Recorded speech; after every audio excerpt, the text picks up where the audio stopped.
Scared me a little bit. There's 143 slides in this presentation. I thought we are not getting out of here before supper. With that. I am sorry. We're gonna click. Thanks, Talon. So yeah, well, it's at the end of the day, but I do have quite a bit to talk about. So some of the slides I might flip through a little bit quickly, but I don't have 143 slides. It's just nice to move things around. And if something else comes up, or if there's some questions that we want to pull up some other slides, we can. But anyways, I thought I'd just give a quick overview of some of the work we've done over the last couple of years, giving a bit of an update on, some of the basically what I wanted to do today is talk a little bit about, some of the grassy weed issues we're running into in some of our grass seed crops. We talked pretty good about it this morning, and I think there was a good discussion. The ones we're seeing becoming an issue more and more seems to be wild oats and foxtail barley, and then of course annual bluegrass. So we'll talk about annual bluegrass a little bit too. Just touch base a little bit on establishing perennial ryegrass within bigger canola. It's a really nice system, and I think it's pretty much proven now, and we're seeing probably 70 or 80% of the perennial ryegrass getting established with that system in Western Canada. So just in the last couple of years, it's been a really neat practice that actually has seemed to be working really good in terms of at least establishing ryegrass, and just touch a little bit on maybe some potential work down the road on maybe some of the other grasses and establishing that way. Just a quick slide on fall spraying grass seed crops, especially with oxbeard, benefit seed, prestige. And then I just want to finish up just talking on growth regulators on creeper, and we've done quite a bit of work with the fungicide next corn creeper and gut fescue, and actually have had some pretty nice results too. So, but yeah, cool actually from some sites over a couple of years. So to highlight that, and then questions as well. And if there's any questions during the talk, we can take that as well. So again, like Talon said, I'm kind of contracted with the Peace Region Forage Seed Commission and SARDA Ag Research, and it's actually worked out really good. And it's been really nice. 5 years ago, like Talon's mentioned a bit too, we applied through the Agri-Science and Agri-Innovation Program through AFC to get some funding to do research work, applied research work on grass and legume seed crops, and in there too was a component for we're applying for some equipment and stuff. So thanks to Francois and AFC for coming through with that, and of course the growers matching funds and SARDA. But anyways, with SARDA, we're actually set up really good now. I'm actually pretty proud of it. That's pretty proud of what they've been able to do over there. We've been able to do in terms of getting set up to do both clover and grass seed work, up in the Peace Country here. We were always set up really good to do trials, and harvest trials and plot work where we could straight combining, so the clovers and bromes. But it's only been the last couple of years where through that program we were able to pick up a small plot swather and a pickup header for their combine. And right now we're just set up to do some really good work, and you can see in the results we're getting off the field very confident in the results. They're really reliable. Almost all our trials are done on growers' fields. We look for nice, well-established stands. So as long as we've got fields like that to work with, we're actually really set up to do some good work. And SARDA's actually invested in a little cleaner because we're harvesting bigger samples now, and 1,000 seed. They're a seed counter as well. So they've really invested into doing forage seed work, and not only over by Flair, that's where they're located, but we do a lot of trials over in Valhalla and Heights, and down to Valley View and around Flair and stuff. So Eaglesham, Spirit River. So it's actually really good. We've come a long ways in the last couple of years for doing on-farm trials and stuff like that. So just carry on this morning about herbicide resistance and wild oats in some of our grass seed fields. I think we've always had resistance to some herbicides up here for wild oats anyways, and other weeds as well for 10, 15, probably 20 years. But it seems in the last couple of years it seems to be showing up more, and maybe we're just paying a little more attention to things. Again, for wild oats anyways, we definitely got there's lots of fields out there with group 1 and group 2 herbicide resistance wild oats throughout the piece. The biggest thing is never assume anything. I get as guilty as that too sometimes, as to which products they might be resistant to or whatever. It's just a lot better to actually grab some samples later in the summer, once the wild oats were mature, grab some seeds and send them out to a lab. There's a lab in Manitoba we've been using, and to find out for sure what's going on in that field, because that's the only way we're going to know for sure. And we have run across quite a few fields again up in the Peace Country where guys have, seeded fescue by itself, and we definitely have had some escapes and stuff like that. And so we did grab samples from them, and those are just some examples of some of the different herbicides that we tested for from some of these fields. And you can see it's such a broad range of differences in what they might be resistant to. So you just can't assume things. We do see quite a few fields resistant to Assure. Even Axial, we think we can get away with a lot, but we can see resistance to that. And then, up and down in White Mud there in that year, I mean, that field's that's actually where the picture came from. You can see we were like 46 resistant to Assure, 37 resistant to Axial, and like 92% resistant to Post. So that's kind of that's a mess. I mean, there's other products to manage there still, but interesting enough, Centurion, which is one we fall back on a little bit, but you can't fall back on it consistently. So they're just nice examples to show some of the differences that you'll find within a field if we do suspect that there is some resistance. So just knowing what herbicides you've used in the past, and really just collecting some if you're suspicious that there is some issues out there in one of your fields, the best thing is to get some samples, grab some seed samples from the wild oats when they're mature and send them out to a lab. So again, we use a lot of Assure up here. We were able to maybe fall back a little bit on Post in some cases. You can see that field up in Fort St. John. It was like 80% resistant to Assure, but 0% resistant to Post. So we were able to switch that grower to Post for a year or two. So there was some cases like that where we could fall back on Post on our creeping red fescue, but that's gone now. So we don't have that option. And again, not like, even if we had Post around, you can't just keep using it year after year either. It doesn't take long until you get resistance to that. Again, Centurion is one that we don't see as much resistance to, but the problem with Centurion, and we might go back and revisit this a little bit, it is really hard on creeping red fescue, on seedling fescue. On established fescue, it's not going to kill it, but it pretty much keeps it from heading out. So we do have to stay away from that one. Oh, okay. Sorry, go ahead. How do you? No. Anyway, so you can see our options on creeper, and a lot of the grasses are getting pretty minimal for managing some of these herbicide resistant wild. So we've done quite a bit of work with Axial. So Axial looks fine on, we've actually got a minor use for it on seedling creeping red fescue, brome grass, slender wheatgrass. We've done some work with slender wheatgrass and crested wheatgrass this year, seedling stuff, and it looked okay. But again, Axial on something like seedling perennial ryegrass or tall fescue is pretty much going to eliminate it. Like, it's really hard on those two species. So again, this is just a quick chart of some of the grassy weed herbicides we do have available on seedling grasses. Again, especially when you get into perennial ryegrass and meadow fescue and stuff like that, tall fescue, we rely pretty much totally on Puma, and we do have a lot of resistance to Puma up here for wild oats. Brome grasses, these are on seedling stands. Again, seedling brome grass, Achieve Liquid, Puma, Axial, all are fine. We've actually got minor uses for them.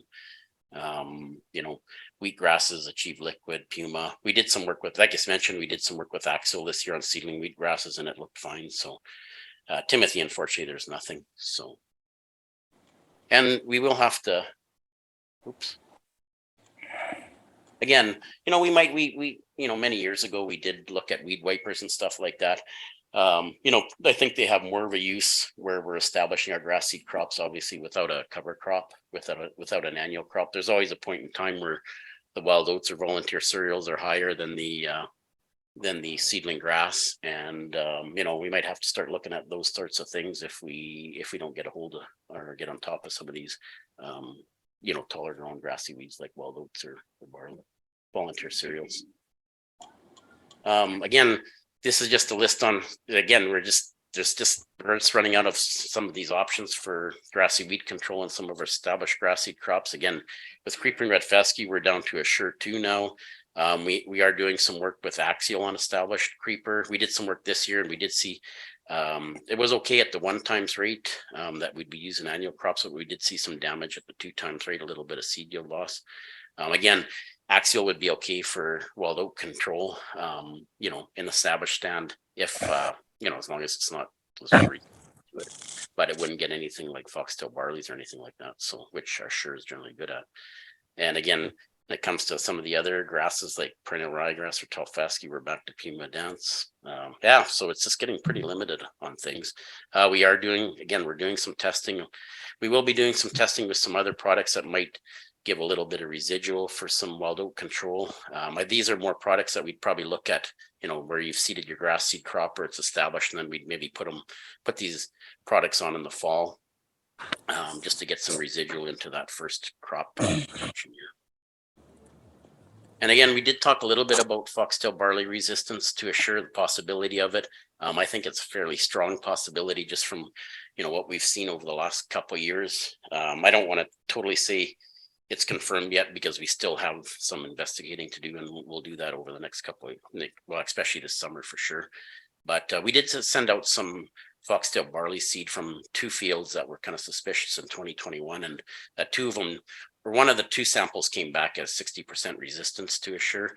So that was kind of the initial confirmation, but there is another scientist down in Lethbridge that's kind of propagating that seed and rerunning the trials just to confirm for sure what's going on there, and maybe just to confirm that first result. But it sounded fairly, yeah, I guess not positive, but it did sound like that was showing up as being resistant. So we did collect some samples from 3 other fields this year and sent them out. So we haven't heard back on them yet, but they were pretty suspicious as well. And this picture here is just a field. This is just west of Spirit River, and it was I think it was a 2nd year fescue field. But anyways, he actually, I got him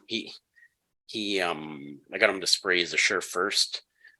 Towards the 3rd, but probably the 20th of May or so, 25th of May and around there anyways. And then came back about 4 or 5 days later with his Infinity. And I came back and looked at this field later on in the summer. And, you know, it just, when you see this kind of thing where you've got some foxtail control with the Assure, you know, on a couple plants, and then it looks like a pretty healthy 1 or 2 on the other side, it's starting to kind of feel like that's a pretty strong indication something's not right there. You know, there could be some, you know, maybe a staging thing with the plants, but you know, when you start to see that kind of stuff in the field, it's starting to be a pretty good sign that we're gonna run into some issues there with it. So anyways, we'll monitor some of those fields this year, and it's actually set out some trials in some of those spots, and yeah, see for sure what's going on. But you know, it wouldn't surprise me. We've used so much Assure up here in our fescue and even in annual crops that it just wouldn't surprise me. And that would be a big loss if we wouldn't have Assure to manage some of that foxtail in our fescue. The other one, just to finish up on some of the grassy weeds, is annual bluegrass. It is a very nasty weed. You know, it's we've had it around here for a long time, but unfortunately it's making its way into some fields, especially some of the long-term fescue growers. But I even see it in some annual crop growers that don't even grow fescue. It's popping up in there too. So it's not a good weed. It can act as an annual or biannual. It really likes low areas. It likes areas where you're not getting much, you know, where you don't have much competition, or where there's where there's not much competition from the crop or whatever, because it's drowned out or whatever.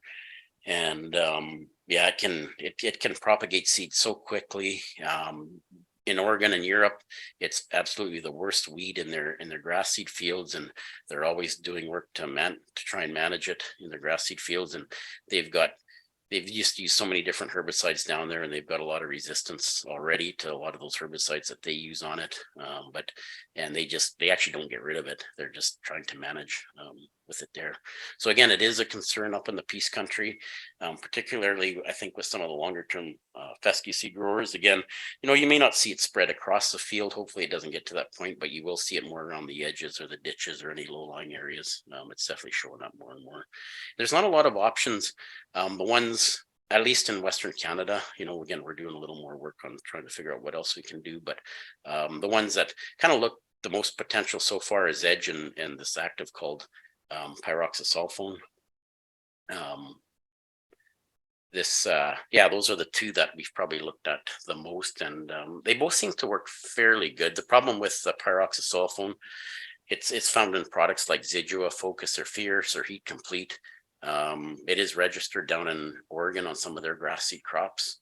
And it's registered up here as well. These products are registered up here as a pre-seed before wheat and peas and you know, some of the other crops that we grow up here.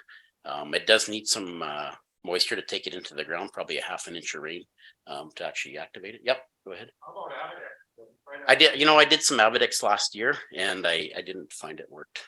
Yeah, it was safe on the fescue, but it didn't. Yeah, so I don't know if I'll try it again. I did talk to someone in Europe that one year they did some trials and they found it might have had some effect on annual, but I didn't experience that. I did put some on again last fall, so we'll see then. But yeah, it didn't. The ones that I've seen the most success with is any of these actives with pyroxasulfone or Edge has been okay as well. The problem with the and there is a bunch of products down in Oregon. We'll maybe test a couple of them up here. They're kind of more like we just don't have access to some of them either. So, and you have to kind of watch for some of those products. We do rotate out a fescue into annual crops, and we don't need any real strong residual ones either to kind of screw up our canola or pea crops or whatever we might go into.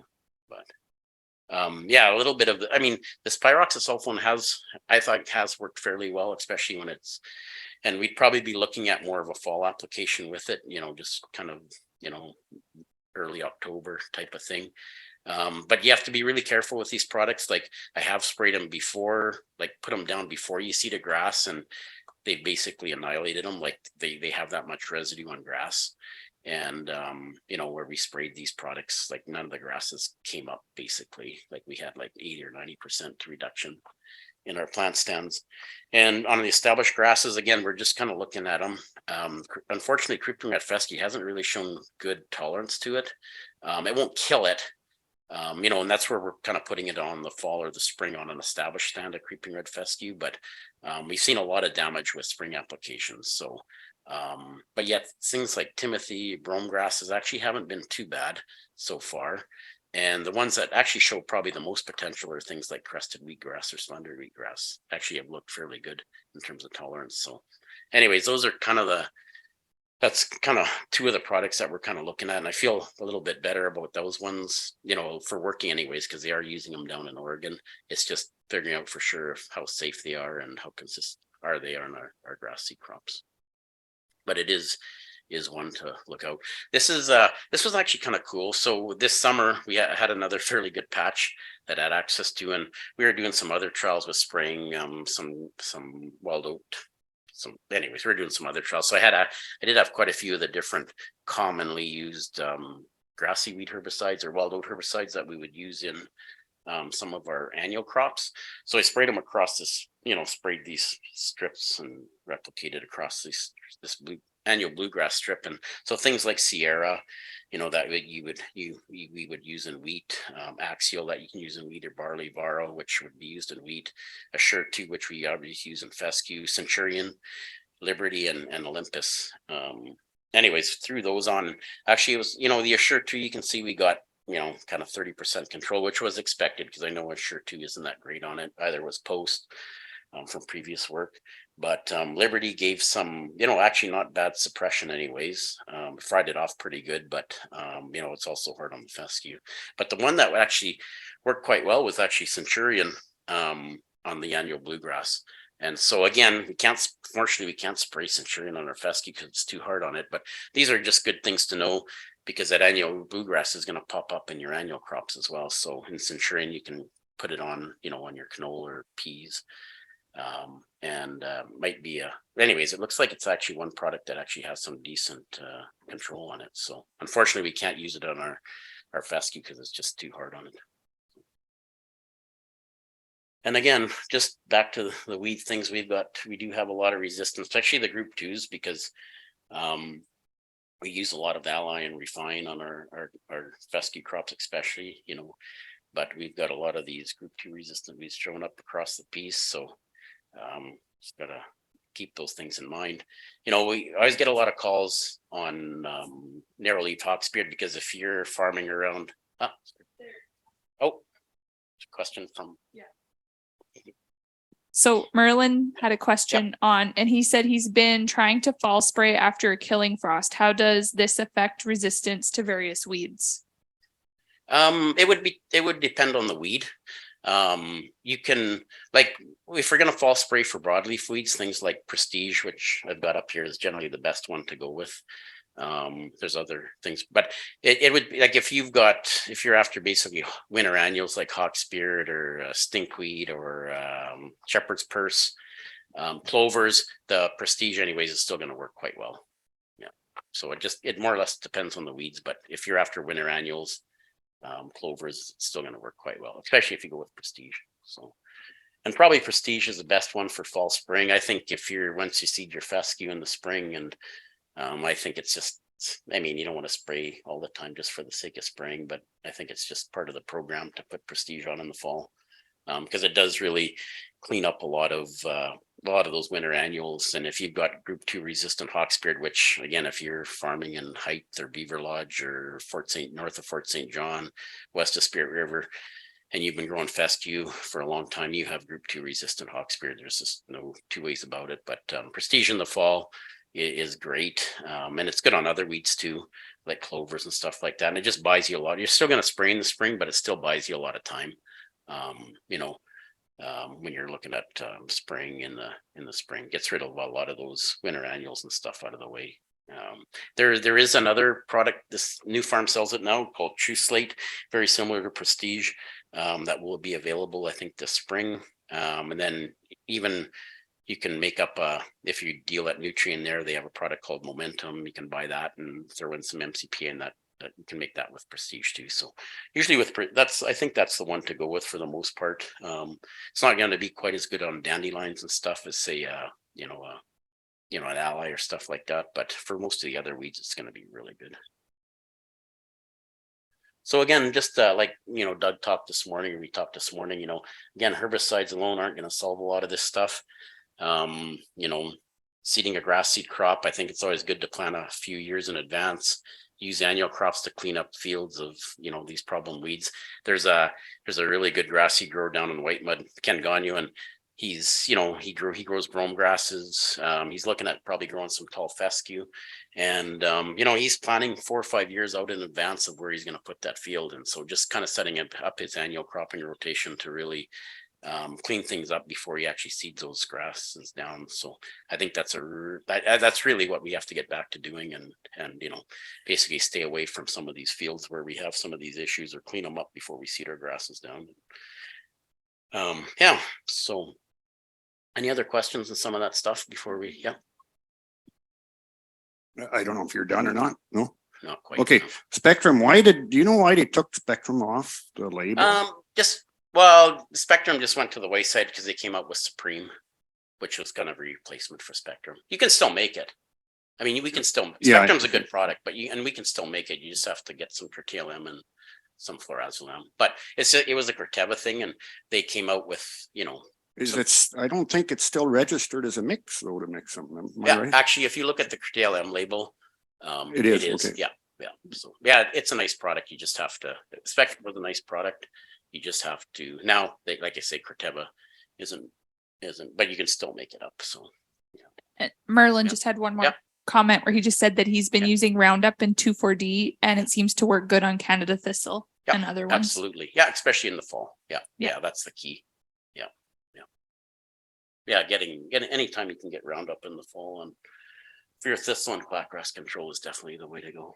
So, I just thought we've been doing a little bit of work with seeding grass. Well, I shouldn't say seeding perennial ryegrass with Invigor canola, and it's actually turned out really well. And like I say, probably 80% of the acres now in Western Canada that went to ryegrass are probably seeded with Invigor canola. It's actually a nice system. Wow. It's actually, like, canola is a great system for establishing grasses. If you're going to underseed, it really depends on the species you're seeding. It really comes down to whether that grass can actually tolerate a in-crop application of liberty. There's a lot of factors that go into that, like species, stage of the canola and grass when you're spraying it, if they're both seeded together. obviously weather conditions. Up in the Peace Country here, we are, we do see growers establish some of their fescue within Vigor canola. Again, they're the ones that like to underseed it anyways. They're not getting a full crop the year after, but they're getting a small clip crop, or, it's still a kind of a clip crop. They're definitely not into their big year, but they, it's generally working quite well on creeper. Actually, it's interesting in just talking to some of the seed companies in Saskatchewan and Manitoba, they seem to be having success with seeding it with tall fescue as well, like within Vigor canola, spraying Liberty on top, and actually getting almost a full crop of tall fescue the year after, which is kind of what we're trying to do. So so it's kind of a neat system that we should probably look at a little bit more, and even on some of the other grasses. But establishing it with perennial ryegrass and Vigor canola, again, has become a fairly standard practice. And just that picture on the right there, this was actually a field just north of Nampa this year.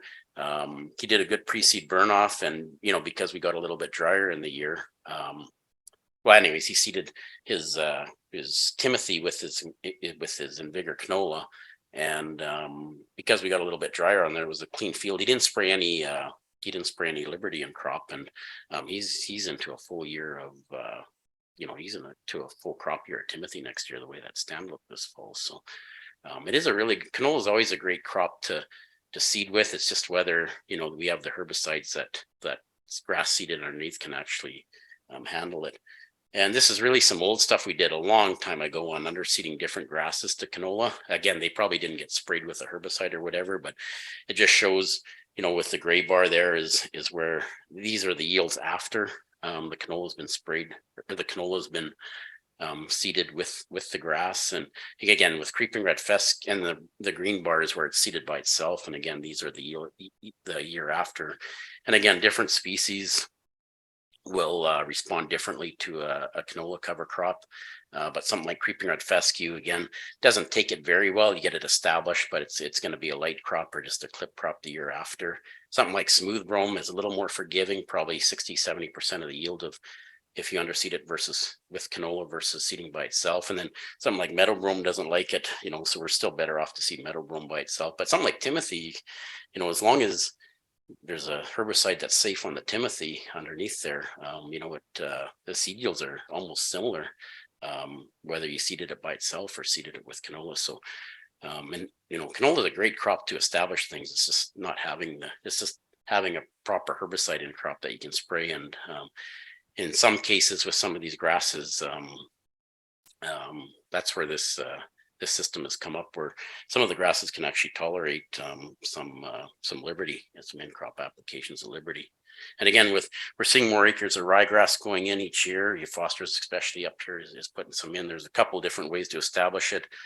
Again, seeding it with wheat is pretty common, or has been common, not as much anymore. Seeding it on some summer fallow in July has turned out really well. And then the other one is just seeding it with perennial ryegrass, or seeding it within Vigor canola. And I think that's definitely the system that seems to be working the most consistently year in and year out. So we started some of this work in 2020. This was actually at La Glace.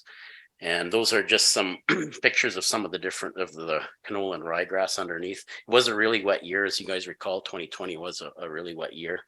You can see on the check there where that ryegrass looks nice and healthy underneath.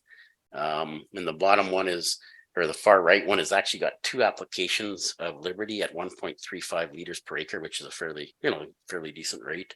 And it didn't phase it at all. Like, it looked great, later in the summer. But as soon as you tank mix something like Centurion or say Assure 2 in there, then that's where we ran into issues and definitely lost a lot of plants. So in 2020, it worked out great. It was a really wet year, and it worked out good. So we've done this a little more. We've done a few more trials on this, and again, it's pretty much being adapted. I think for the most part, if you're looking at this on perennial ryegrass anyways, I think I'd probably like to stay more at the 1.1 to 1.35 liter rate just in one pass. Seems like we get into higher rates of Liberty, like that's a really high rate at 2.7. We definitely do get some damage, or we definitely start to see more damage and stand reduction. But overall, it's working not too bad. Again, this is these are just a few more pictures. So even at the high rate of liberty on the left-hand side, you can see we definitely get some leaf burn, and even at that rate, we actually lost some plants, but that is a really high rate. So it does cause some damage, but with good moisture conditions stuff, it grows back quite good. The top one there, like I seem to get a little more damage in my plots than what the growers get for some reason, but on this is all on the same field, and he in 2021, he had seeded his ryegrass with Invigor canola, sprayed Liberty twice at 1.6 liters an acre, and on the and on the top right, you can see how good that ryegrass stand looks in the spring. So yeah, it seems to tolerate the Liberty fairly well. So yeah, I think it's become a pretty standard practice now. I just have a couple of comments on if you're doing it. I think it's still important, again, like we talked about earlier, do a really high rate of glyphosate for your pre-seed weed, when you're doing your pre-seed herbicide application, because that's the last chance you get to get any control on foxtail barley or quackgrass or any other volunteer grasses that are out there. There are some other options. We could tank mix with the Roundup when we're doing our pre-seed before seeding ryegrass and canola, and that would be things like Conquer 2 or Prospect we're looking at as well, just to get a little better weed control with some of the broadleaf weeds. Seeding it basically in the same row seems to work good. Again, keeping it down to maybe 1.1 or 1.3 liters per acre Liberty seems to work the best for the most part. With two passes at those rates, it's getting done, but we're gonna see a little more damage that way. Just soil moisture conditions, size of the canola plants, weather conditions at time application are definitely going to fix that. The other one, there is a product called Faucet that does improve cleaver control.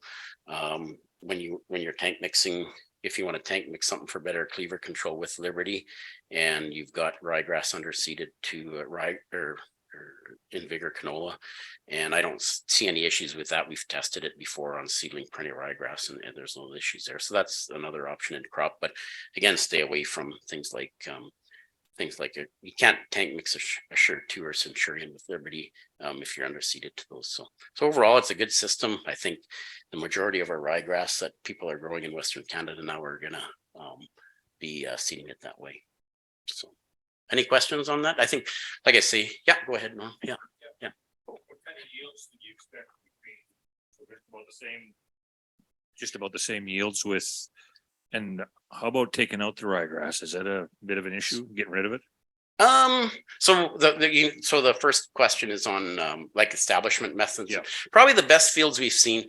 And Doug's a guy that he sees the most out of anybody on ryegrass. They're doing the most, but I would say the best yields we've seen on ryegrass have been ones where they've actually been seeded in the summer, like in July by itself. So, I know we're not in that situation very often, but maybe it's a wet spring and you can't get a field seeded, or maybe you want to do some ditching, when you want to still seed something that year. I'd say those probably have been the best fields seeded alone in July. But man, next I would probably say the ryegrass under Invigor canola would be best. And we've had some good fields with underseeded to wheat, but I think overall, I think we're getting more consistently better yields when it's been seeded with canola. And then, nice thing about canola too, like, you have nothing to spray out any volunteer weed in if you underseed your ryegrass to wheat, right? So that's another plus. Volunteer canola is a lot easier to control the following year. Like it's a really good system. Usually if you do you're usually growing wheat before you're putting in Invigor canola, so you can do a nice pre-harvest or post-harvest, clean up a lot of weeds. So I just think it's a nice system. I think we might apply for some funding to look at, this system with, again, tall fescue, maybe some wheat grasses and stuff like that, smooth brome grass. We saw one field of smooth brome that way, and it seemed to work quite nice. So I still prefer overall, it's always better to seed without a cover crop, except for things like, perennial ryegrass. But it's a nice system that might work on some other species as well. There's always going to be some risk you get some damage with it, but I don't know. Canola's a nice crop to underseed with if we're looking at underseeding. So, taking perennial ryegrass out, you're just keeping it in for 1 year, so it's not quite as bad probably to take out as other grasses. I think most guys have just been spraying it out and making pass or two with, you know, a high speed disc type of thing. And there's quite a few too that are just spraying it out and direct seeding, say canola, Roundup Ready canola back into it the year after as well. Perennial ryegrass does volunteer a lot though, so we do have to watch that. That's my one concern with growing it, but just knowing, you know, just following up with the proper crops and stuff, we can manage it somewhat, but it will volunteer back. Yeah. Yeah. We with our Liberty, we're always at 10 gallons an acre. Okay. Yeah, for sure. Yeah. We're always at that water volume. So so that's such. I think that I don't know if I was growing perennial ryegrass anyways, I think that's a good way to do it. And like I said, we might look at some other, seeing if that system would work for some other grasses. There are guys doing it with fescue west of Spirit River. There's a couple of guys that do it with fescue. It's working out fine. You know, you're not into a full crop the year after, but you know, it's a small crop. I still rather see fescue seeded by itself, but you know, everybody's different on growing things. So yeah, okay, I'll just finish up with just again a few more slides on growth regulators on creeping red fescue, and just talk about the fungicide Nexacorn creeping red fescue. We've done quite a bit of work on those two products over the last couple of years. You know, I've talked quite a bit about growth regulators over the last couple of years at meetings and stuff, but they are a lot of fun to work with. And I do think we have to make sure we kind of figure this out for sure, you know, whether it works or doesn't work up in our environment. I do think they have a place up here. We just got to learn more, you know, on which years to use them, on which stands to use them, that sort of thing. Growth regulators are used on pretty much any of the main grass seed growing areas in the world, like New Zealand or Denmark or Oregon. It's just a standard practice for them to use growth regulators on their grass seed crops, but they are environments where they get a lot of moisture, they're using decent fertility and stuff like that. So their crops generally are gonna lodge. But again, they've done so much work with it and seen such great responses that it's just a standard practice now. So what the growth regulators do, they basically shorten up the internodes on the plant to help with reducing lodging and plant height. And like most, you know, like usually you want to keep your, you know, in most cases, you always want to have your crop standing during pollination. Just for better pollination and seed set and that sort of thing. And they can also help with harvesting if the crop's not lodged so bad. And they do some other things too, like they actually put more kind of reserves or nutrients up into the head versus the rest of the plant. So there is some partitioning there where some of the nutrients that are used by the crop or taken up by the crop actually go more to the head versus vegetative growth. So they do a lot of things besides just you know, keeping the plants from lodging and reducing plant heights as well. And there's been lots of work in Oregon too that shows the actually increase in number of spikelets per head on, say, a perennial ryegrass head, even a fescue and tall fescue, which overall leads to more seeds per meter squared. And at the end of the day, generally under good fertility and really good moisture conditions, a really potentially high yielding stand, we're going to see some good yield responses to them. So the two products that we have to work with up here is Modus, which is a Syngenta product. It was registered on barley and wheat, and I think oats about a couple of years, like 2 or 3 in 2020 anyways. And the other one is Manipulator. That's distributed by Belgium, and it's registered on wheat and oats in Canada now as well. And then, a number of years ago, we started some trials looking at both, you know, when I say TE, that's Modus. CCC is Manipulator, but we started work on quite a few different. We started work testing it on creeping red fescue, Timothy, and brome grasses, and there was some work done out of New Zealand and some other areas where it showed that just reducing the rates of both Modus and Manipulator and putting them a mix was kind of effective that way too. So we looked at some of that too as well. So I'm just going to talk about creeper today because I thought that would be most of the audience, but these are some of the treatments we've used in these trials over the last 4 or 5 years type of thing. So Modus at a 700 mil rate, which is kind of the standard rate for Modus on a grass seed crop, comes in around $25 an acre. We actually went up to 1.5 times rate, so a liter an acre. We don't need that high of a rate on our grass seed crops. It's actually too high. But we had it in there anyways. Manipulator, we've been using it at about well, usually at a liter an acre. Sometimes we've gone down to 700 mils, but I think a liter is kind of where we're leveling off at. And then on creeper anyways, and we've adjusted these mixes depending on the crop, whether it's timothy or brome grasses. But on the on creeper, we've been going with about 450 mils of Modus and 500 mils of manipulator. And that does come, it does add up. We're up to about $28 an acre for that. So that gives you an idea on prices and what the extra cost would be to use them. And, again, we've generally done most of the work on first year fields. I'll show that data. And then we've done some work on second year fields as well. Basically, all of it's been done on growers' fields. So with the stages that we're putting these products on, we've just picked 2 stages.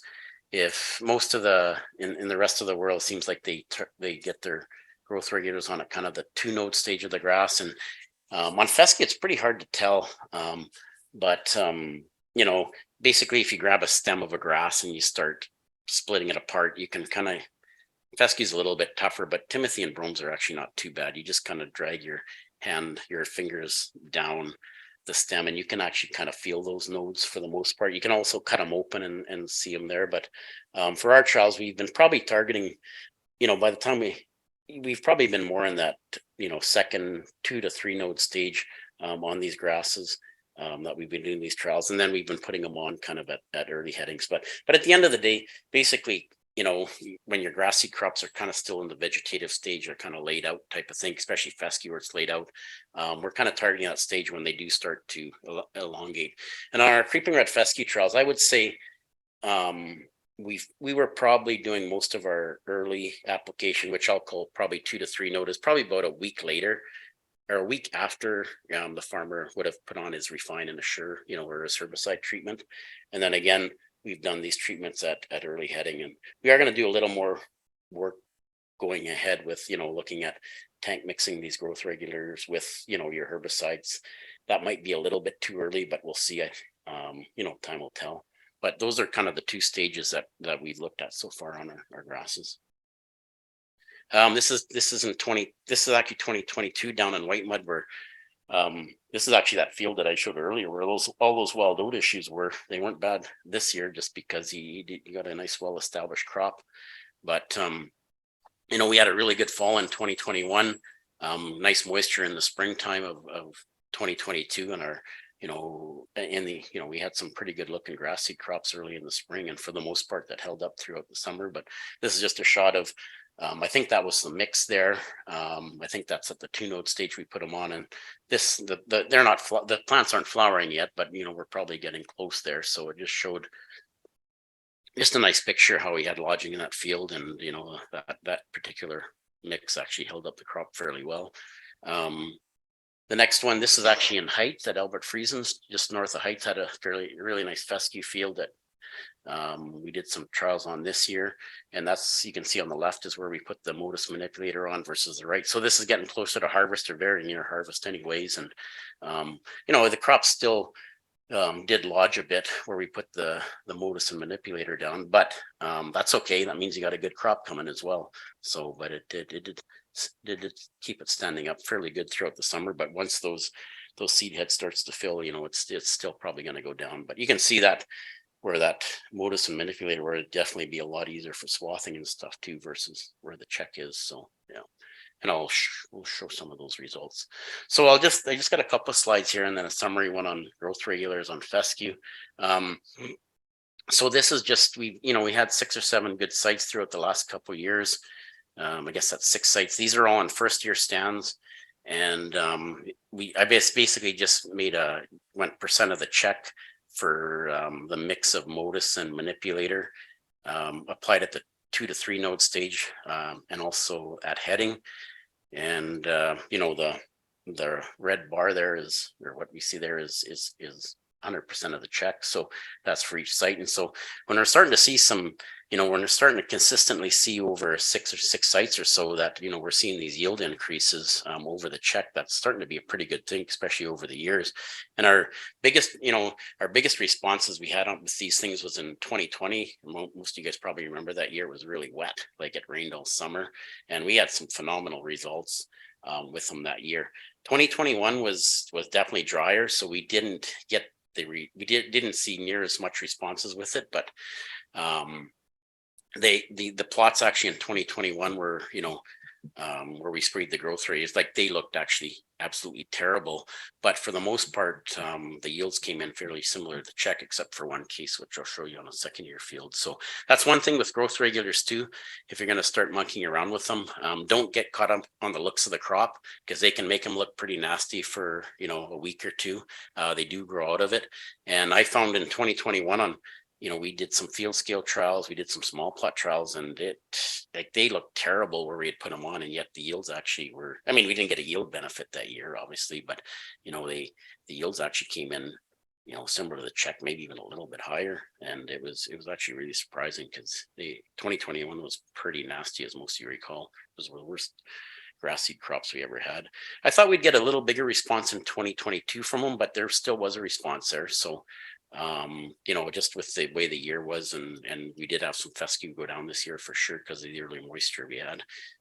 But there was still some decent responses. So it was just good to see. We're just starting to see some pretty decent responses over a couple year period, and different fields and that sort of thing.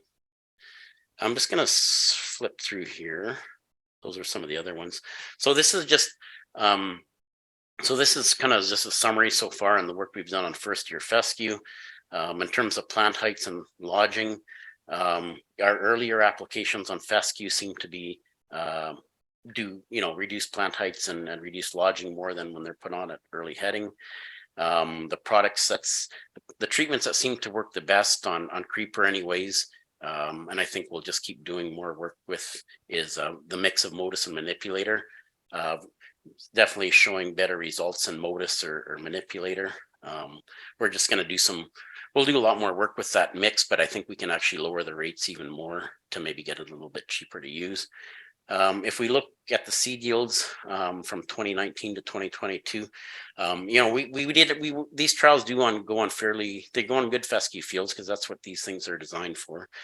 You can see the average yields of all those 6 sites was 1362 pounds per acre, kilograms per hectare, whichever way to look at it. We're always probably, when we do our small plot stuff, we're probably always 30% higher than what the farmer would get, because we're just using a nice part of the field. We're nice and uniform, but we're getting some pretty good yield increases there. If you look at where we went with Modus and Manipulator, we're getting yield increases over those sites of about 16%, but that range is anywhere from 5 to up to 37%.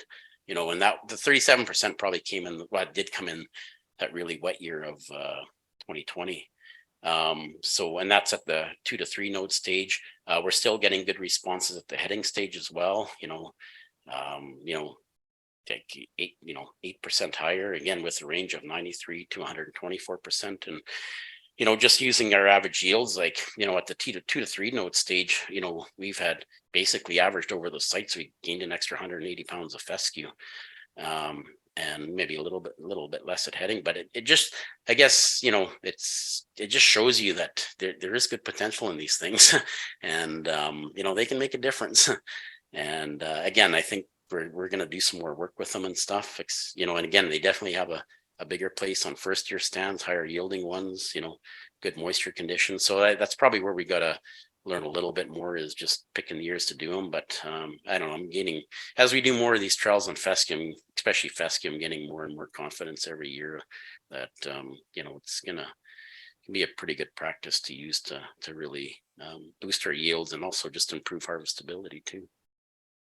We have done some stuff on second year fields with some of these different treatments, and this was actually in 2020 at Bratlands on a second year fescue. And when I looked at it in the spring, I thought, there's probably potential there for 500 or 600 pound crop. It was a really wet year, and that's what it actually came in at, was around there. But we got a phenomenal yield increase there. Like, we gained 400 to 500 pounds an acre on a second year field in that scenario. But you got to remember, that was 2020 when we had some excellent growing conditions in the spring, and the growth regulators that year really kicked in on increasing the yield, and even on the second year stand like this.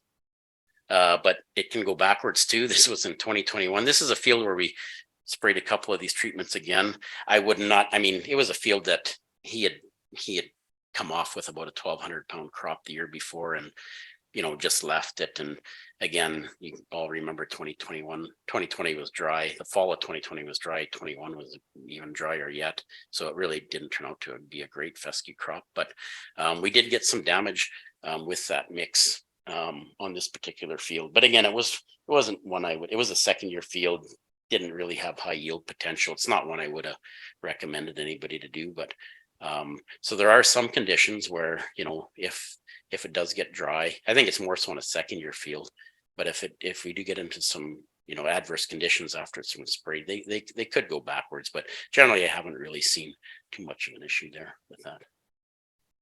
And this was this year actually at Russell's on a second year field of fescue. Again, not a lot of yield potential. You can see it came in around 350, 400 pounds, which wasn't a good crop for fescue this year. And things were actually, this is the same site as in 2021. It just shows, we did get a seed yield loss from that mix. And then we did it again in 2022 on a second year field. Again, not a high yield potential field, but came in around 400 pounds an acre. But again, I wouldn't have told anybody to use it on, and we didn't get any response there at all. We did some field scale trials actually in 2021, which was that really dry year. We did some at Tobin's and actually in Eaglesham, and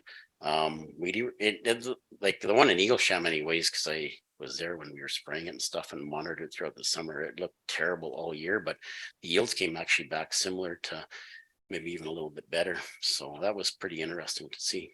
So on creeper, I think there is some good potential there. I think we just have to start doing some strips again, pick more of the fields that have some high yield potential. If you think you're in that maybe 400 pound range or 500 pound, probably doesn't make sense to do. But once we get up in that, 700 pound range, 800, I think it's something to start considering. And again, so much is going to come back to what the fall moisture is like and the spring moisture, the yield potential of that crop. But I do think it does have a place on creeper, and we just got to start trying some strips or 40 acre chunks. And we're going to do a lot more work with them too yet, because I think we do have a lot of work to do in terms of fine tuning the applications, whether the timing with the herbicide at the time we spray our herbicides makes sense. So we can just throw it in one pass, or should we be delaying it a week or two? Those are all things we're going to keep looking at a little bit more. So I'll just finish up with Nexicor, because we did get some really nice yield results on creeper. The Nexicor is a fungicide, has 3 different active ingredients. There are growers throughout the piece that, especially, there are growers in parts of the piece that regularly have been applying fungicide headline with their herbicide when they're spraying their fescue in the springtime, and feel pretty adamant they're getting some fairly decent results. We did some work with spraying Nexicor on fescue, timothy, and brome grasses, putting them on at kind of that 2 to 3 node stage, very close to the time of spraying your herbicide, and then also putting them on at early heading. I'll just talk about creeper because we didn't really get that great of responses on the timothy and brome grasses. But this is the nice thing about having some money to do stuff over a couple of years. But again, this is just a percent of the check. The blue bar these are actual yields from these sites. So some of them are first year and second year fields. You could probably tell by the yields on them. But so the check would be in the blue bars. The orange would be where we put the Nexicor on at about, again, pretty similar to that time of spraying, maybe a week later than when we'd be spraying our herbicide. And then we actually put that same application on at early heading as well. So 2 different stages. And, just across the board, across the years, we've actually had some really nice responses to Nexicor. We didn't really have anybody looking at our plots to do any disease assessments or anything like that, but there's something there. We're pretty much consistently seeing some pretty good yield responses from that product, regardless of timing. But the interesting thing is actually the timing at the heading stage actually looks better in terms of seed yield anyways, like that by far, for that particular fungicide. So again, we'll probably keep doing some more work, but I don't know, it seems pretty straightforward that we're seeing some good yield responses. I do get a little, the only thing I thought about this winter, I said, this is almost too good to be true. But fungicides do delay fescue. I shouldn't say fescue. I don't know if they delay fescue, but they do, if you spray them on your cereal crops, they do delay the maturity a little bit. I mean, when we're doing our trials, we are swathing them all on the same day. We're within a day, we're usually within a day or that same day the farmer's swathing. So, whether that comes into play because there might be some differences in maturity there, but I don't know. I don't think so. Haven't really seen any shattering differences or anything between the treatments. And I don't know if it's a difference in maturity because they've delayed it a bit, then we'd probably have to start revisiting our time of swathing because those are some pretty big differences. So, if you see, so we're seeing some pretty nice yield responses consistently across the board with that product. And early heading into heading seems to be the better time to put it on. And I think I'm just going to finish up. Ryegrass is awesome, right? Ryegrass does respond really well to growth regulators. It loves fertility. It loves moisture. Again, it's probably the grass that responds best to them. This was a field of Blackhawk perennial ryegrass at La Glace. Actually, it's the one I had showed you earlier that had been underseeded to invigor canola in 2021. Great sprayed Liberty across it twice, and just had a great stand the following spring. And again, the good moisture we had in the fall of 2021, followed by 2022, made for a great stand. It's a tall variety. Definitely had issues with lodging that field. So you can see on the left where the check is and where we put down a growth regulator, kept it standing up fairly well. I'll just go to the yields. We put a couple different rates of growth of Modus down in the mix, and we did get actually a really nice response from the mix. So yeah, like it definitely did something on that field. Again, we probably gained about 200 or 300 pounds an acre by using it there, but it was a good field. Lodging was an issue. I think that field, the grower averaged probably it was around 1,000 pounds an acre. So, and it was a tall variety. So, yeah, like if you go anywhere in Western, like in Manitoba, where they grow a lot of ryegrass, or Southern Alberta, I think for the most part, Modus or growth regulator on perennial ryegrass is pretty much a standard product practice. So, yeah, well, I think we have to watch a little bit. We actually did this field was only about a mile away, but we did a couple treatments on it too. But we actually lost some yield by going with Modus by itself. It was a shorter variety. The stand wasn't as good, but the yields were still decent for the most part. But we actually got some seed yield loss from it. So we do have to be careful with these.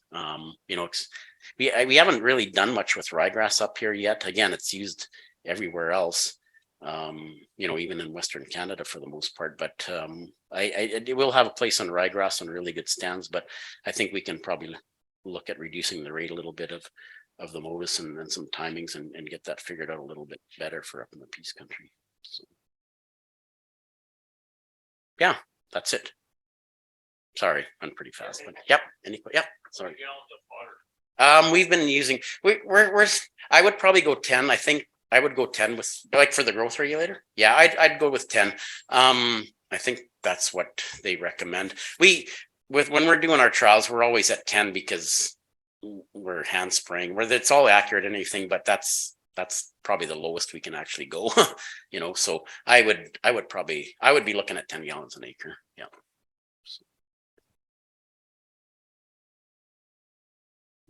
Right. Any other questions for Calvin?